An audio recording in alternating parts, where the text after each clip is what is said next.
Good evening. Angus Sinclair has been found guilty of murdering Helen Scott and Christine Eadie. Sinclair, a serial killer, has been given the longest sentence ever handed out by a Scottish court, 37 years. It was 37 years ago when the two girls met Sinclair on a night out at the World's End pub on Edinburgh's Royal Mile. Their bodies were found in the East Lothian countryside the next day. Sentencing him at the High Court in Livingston, the judge said evil and monster were inadequate words to describe Sinclair. You have displayed not 1 ounce of remorse for these terrible deeds. The evidence in this case, as well as your record, details of which have now been revealed, shows that you are a dangerous predator who is capable of sinking to the depths of depravity.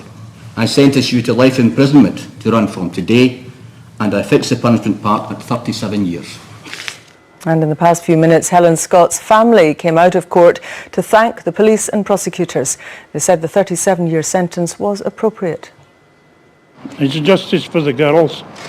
It's what I've always wanted. I promised my late wife I would fight to the end of my days, and it'll be closure, I hope, for some of my family. It'll never be closure for me, because I saw Helen that night when she was brought up from East Lothian, and I'll never forget, as long as I live, what I saw that day, what they had done to my beautiful daughter.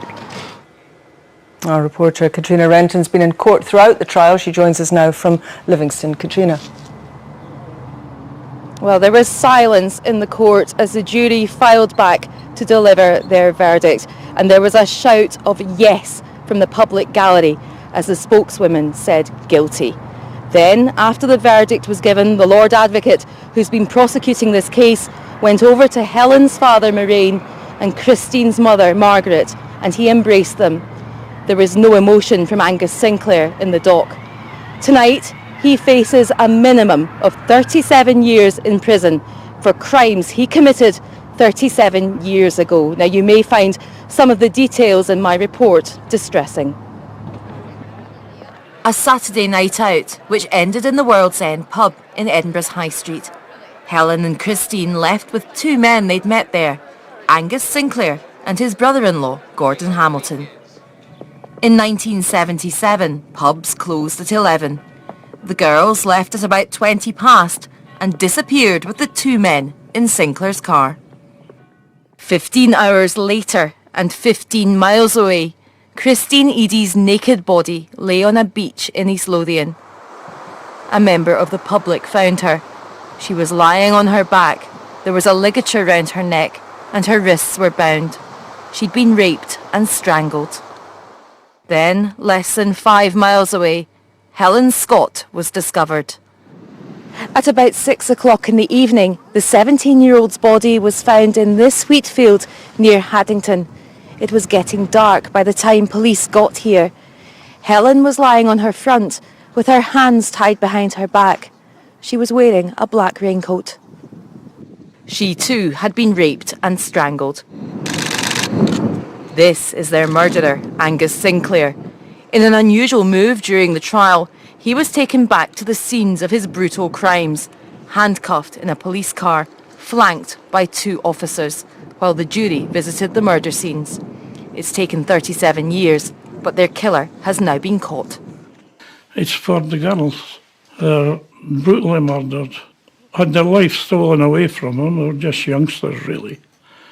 And to make sure that somebody was convicted for it, how anybody could do that to another human being. I sit at nights and I think, well, just what did she go through? How did she suffer? 27 years on, Sinclair became the focus of investigations after police found a match with his DNA on Helen's coat. Are you able to recollect at all where you might have been at that period in October 1977? He alone was tried for the girls' murders in 2007. Gordon Hamilton had died. The trial collapsed, but the case was never closed. Then there was a breakthrough. I take it by that you're not wanting to respond to that question. The girls' clothing was re-examined. New techniques in forensic science revealed DNA protected inside the clothing for all those years. New evidence, and after a change in the law to allow a second trial, Sinclair has finally been convicted.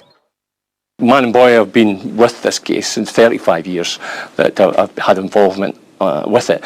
But back then the forensic elements were just fingerprint, fibres and the sort of rudimentary stuff that you had back in 77. But with the advent of DNA and other technology that's linked to that coming in the 80s and 90s and 2000s, that really saw the case coming to its fruition. Helen's father promised his late wife he would never give up fighting for justice. I just remember Helen as she was and how she was when I saw her that night. I keep wondering where she would have been today. Would she have been married? Would she have a family? Would her grandchildren? Where she'd be living? And that'll always be with me. Well, Angus Sinclair will die in prison where he's been most of his adult life, and now it can be revealed that he may be Scotland's most prolific serial killer.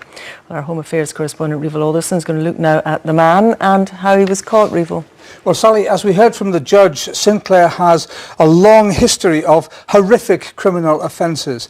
But when his criminality started, it was of a very low level. Aged 13, he appeared in court for stealing money from a church offertory box and was given probation. 2 years later, in 1961, he was convicted of sex offences against a 7-year-old girl. And that same year, he killed another 7-year-old, his neighbour Catherine Rehill. He was jailed for 10 years. The trial judge called him callous, cunning and wicked. Sinclair's been in prison since 1982, jailed for life for the rape and indecent assault of 10 children over a 4-year period. Shortly before he was due for parole, he was convicted of the murder in Glasgow of Mary Gallagher in 1978. He was caught, as he was for the World's End murders, by DNA, which he'd given voluntarily. This police search in an East Lothian ha 37 years ago recovered evidence which finally led to the conviction of Angus Sinclair for the murders of Helen and Christine. Police found their clothing turned into ligatures to strangle them. New forensic techniques allowed scientists to find microscopic traces of DNA hidden from view since the murders. It was crucial. What happened was that the forensic scientists were able to unlock the door as a result of the new techniques that they had available. But yeah, they were able to, that was a huge advance in forensic science, and the scientists should be applauded for their work in this case. Christine was wearing this jumpsuit when she was killed. Her belt was used as a ligature. This is Helen's coat. Its belt was also used in the murders. The clothes yielded vital evidence. Under filtered light, DNA deposited 37 years ago could finally be seen. The knots the killers had tied had protected the evidence since the murders. DNA technology and the techniques used to analyse samples are advancing rapidly, with forensic scientists like these at the Scottish Police Authority's crime campus able to reveal traces previously impossible to detect. In the 1980s, we would be getting a DNA profile from a bloodstain the size of a 10-pence coin. Nowadays, it can be invisible traces, flakes of skin, or we could swab the rim of a glass that someone has drank out of, and we can expect to recover DNA successfully. In the mid-1990s, police were beginning to build up a Scottish DNA database, and Sinclair, who was in prison in Peterhead, volunteered to give a sample of his own DNA. He could never have known that that would lead to his conviction of the murder of Mary Gallagher in 1978 in Glasgow, and today his conviction for the rape and murder of Helen Scott and Christine Eadie. Sinclair was first tried for murdering Helen and Christine 7 years ago, but he was acquitted after the prosecution failed to put vital evidence before the jury. Former Deputy Chief Constable Tom Wood led a team whose work had brought Sinclair to court. Science has now enabled the second trial, finally, to secure his conviction. When you're talking about the new techniques used, a lot of them weren't actually discovered until after 2007. So it's basically new systems, new science to look back into history and get first-class DNA evidence from the old materials. For years, Helen Scott's family didn't know who'd killed her.